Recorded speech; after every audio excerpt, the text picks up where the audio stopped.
இந்தாங்க. அம்மா என்னம்மா இது பிரெட் பஜ்ஜி எங்க?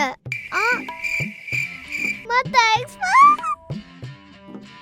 Bread bread bread bread bread bread bread bread. இது தங்கமணிங்க. அந்த மாதிரி ஊர்க்கங்கடா பஜ்ஜி போண்டான்னு சாப்பிடுங்க. நல்லா ஃபாரினர். பாத்தியா கேட்டோன்னே பிரெட் வருது. இப்பாவது புரிஞ்சுக்கோ.